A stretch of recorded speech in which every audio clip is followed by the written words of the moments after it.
প্রিয় শিক্ষার্থী বন্ধুরা, আমরা আজকে পর্ব 4 আমরা শিখে নিব দশমিক সংখ্যা, এই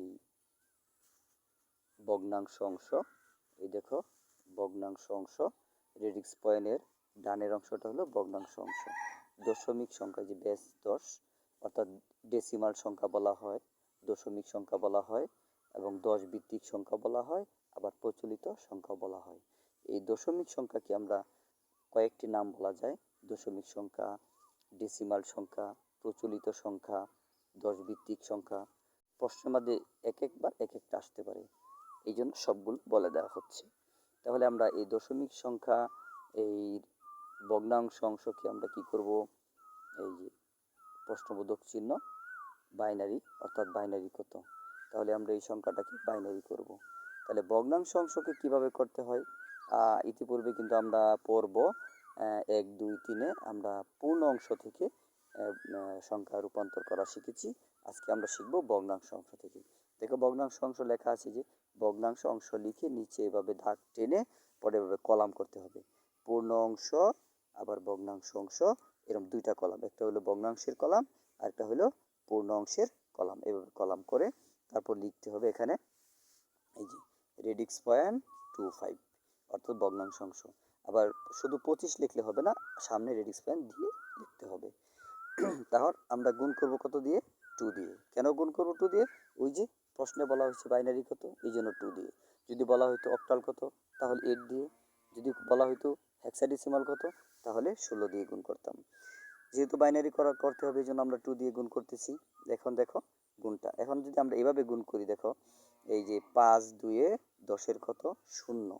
এই দেখো 10-এর 0, 5 2-এ 10-এর 0 হাতের আছে 1, আবার 2 2-এ 4 আর 1 5, এই যে 5 লিখলাম। ঠিক আছে, তাহলে এই যে 25 2-এ কত? 50। এখন এই যে রেডিক্স পয়েন্ট কয় ঘর ছাড়ায়?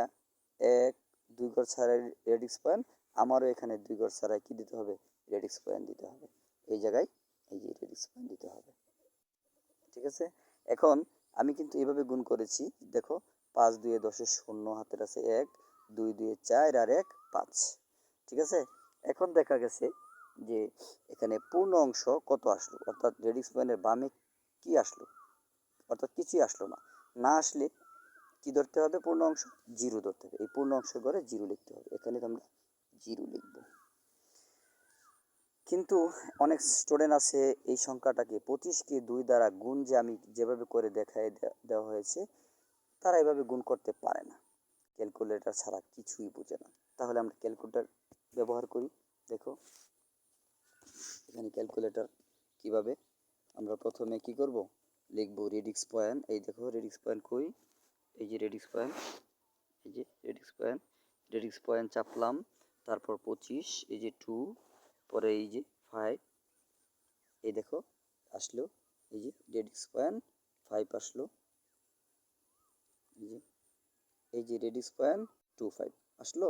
এখন গুণ চাপো, গুণ কো, এই যে গুণ চাপলাম, কত দিয়ে গুণ? 2 দিয়ে গুণ। এই যে 2 চাপো, 2 চাপলাম 2, এই যে 2 আসলো, গুণ 2 দিয়ে গুণ। এখন সমান সমান, সমান সমানে যাও, ইকুয়াল টু, এই দেখো আনসার কত আসলো, কত আসলো? 0.5। দেখো দেখো কত আসলো? 0.5 আসলো। তা আমার এখানে দেখো অঙ্কে এই যে আসলো কত, এই যে,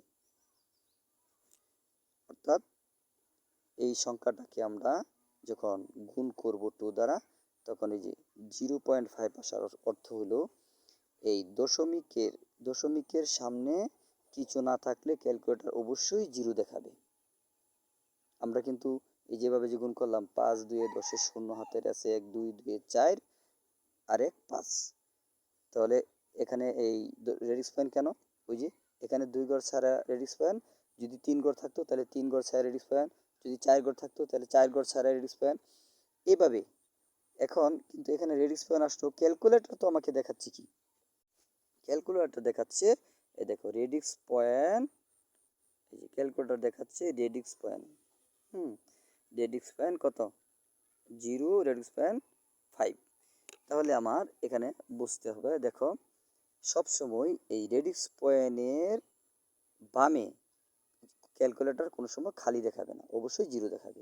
তা আমি আগে বলা হয়েছিল যে রেডিক্স পয়েন্টের বামে কিছু না থাকলে জিরো দিতে হবে, পূর্ণ অংশ জিরো, কিছু না থাকা মানে জিরো, এই জন্য পূর্ণ অংশ এখানে জিরো।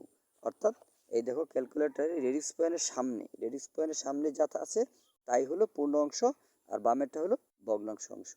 তা রেডিক্স পয়েন্টের বামে যেহেতু জিরো, জিরোটাই আমার পূর্ণ অংশ, এই জন্য জিরোটা পূর্ণ অংশের ঘরে লিখতে হবে। আর এখানে 5, কিন্তু জিরো তো ক্যালকুলেটর দেখায় নাই, শুধু 5 দেখাইছি। হ্যাঁ, ক্যালকুলেটর কোনো সময়ই রেডিক্স পয়েন্টের ডানে যখন কোনো সংখ্যা থাকবে, অঙ্ক থাকবে, এর পিছনে যত শূন্যই থাকুক সব শূন্যর দাম নাই। হ্যাঁ, এই জন্য এই শূন্যগুলো ক্যালকুলেটর দেখাবে না, কিন্তু আমাকে এখানে শূন্য দিতে হবে, কারণ এখানে যে দুই ঘর ছাড়া রেডিক্স পয়েন্ট, এই জন্য আমিও দুই ঘর ছাড়াই দেওয়ার জন্য ওই যে শূন্য দিয়েই তারপর আমার দিতে হবে।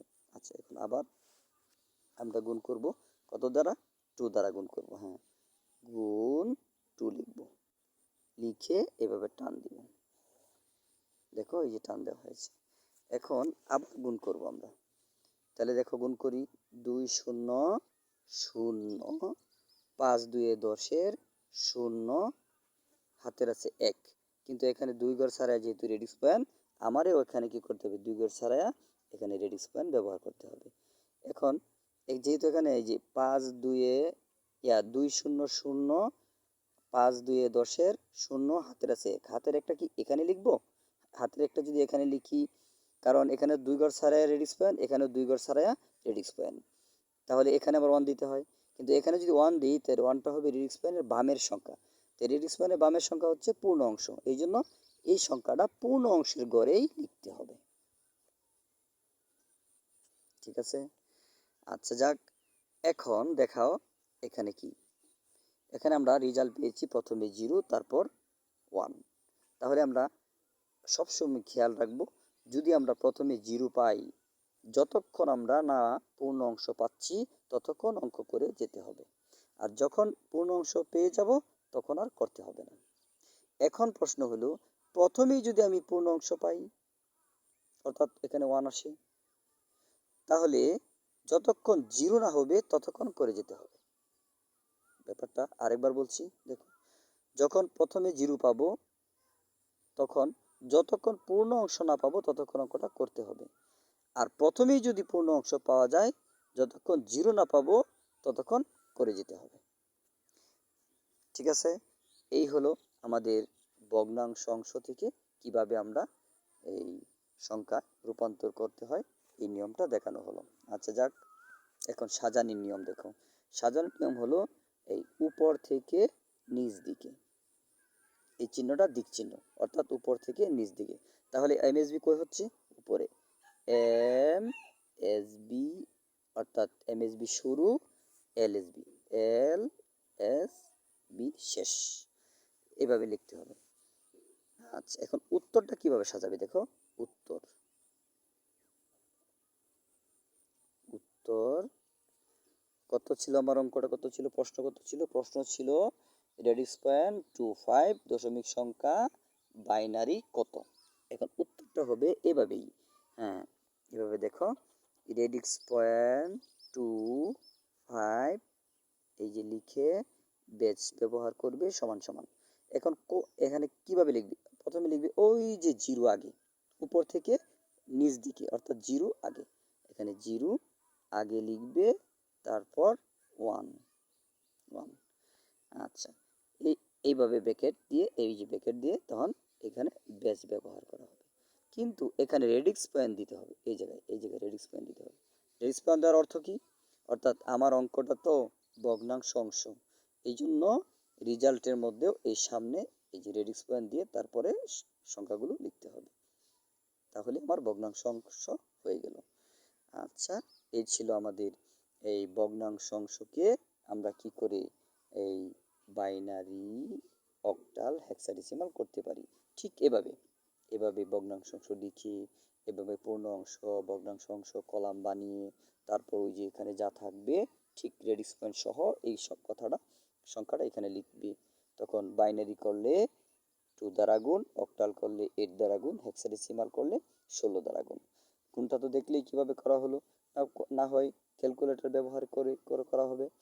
এই ছিল আমাদের আজকের ভগ্নাংশ অংশ থেকে কিভাবে আমরা সংখ্যায় অন্য সংখ্যায় অর্থাৎ বাইনারি হেক্সাডেসিমালে রূপান্তর করার নিয়ম। ঠিক আছে, আমাদের চতুর্থ পর্ব আজকে এই গেল। এখন পঞ্চম পর্বে দেখানো হবে এই দশমিক সংখ্যা ভগ্নাংশ অংশ থেকে কি করে অক্টাল করা হয়। ঠিক আছে, ধন্যবাদ। এই পর্যন্ত, খুদা হাফেজ।